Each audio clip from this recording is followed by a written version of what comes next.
Hey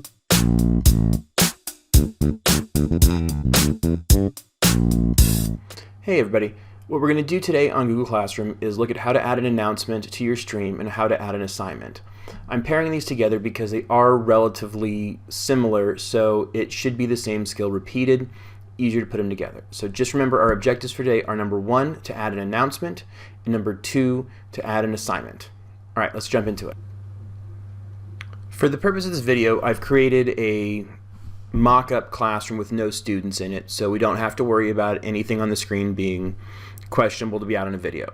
So the first thing here is on our test classroom we have a stream section, and this is sort of like a Twitter social media idea where everything gets posted.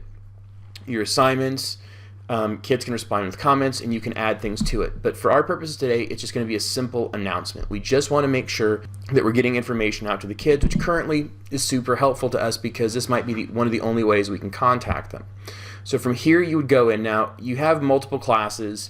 You can do it to all the classes you want. You can go through and you can click each group, but we're going to keep it on test. You can decide which students get it versus if only some students get it. You can add things such as from your drive, a link, a file, or a YouTube video, but for today we're just going to put words. So today we just type, here is your announcement. So we can do one of 3 things. We can post, we can schedule, or we can save a draft. If you schedule, then it has to be scheduled per class. You cannot schedule for all classes at once. If you post, you can post for all classes at once. So for us, we're just going to post, and there you go. You have an announcement that all the kids are going to see. Now, if you want to add an assignment, what you would do is you would go here and you would create an assignment. You have a number of options. We'll talk about quiz assignments and questions later. We'll just do a simple assignment for today. So we click assignment. You add a title. So let's say essay. Your instructions are optional, but you can put something here for what they're supposed to do. Write an essay. You can also add in things from Drive, a link, a file, or a YouTube video. You can also create a doc, a slide, a sheet, a drawing, or a form. Once you're done, you can decide which classes get it. You can decide which students get it. You can give it a point value, a due date, and a topic. And the topic just allows you to divide it into sort of unit sections or areas. So in English, for example, where I'm in, you would have grammar or maybe an essay or the book you're reading at the time. You can also do a rubric and an originality report, but we'll deal with all of those in a different video.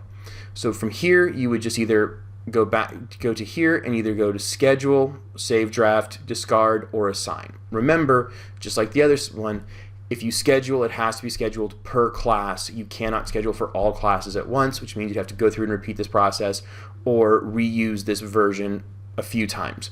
For our purposes, we're just going to assign. We assign it. It'll come back up to our classwork area.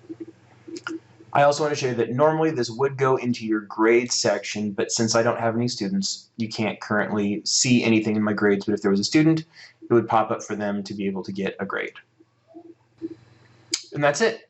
Hopefully that helped you in being able to contact and put grades into Google Classroom for your students.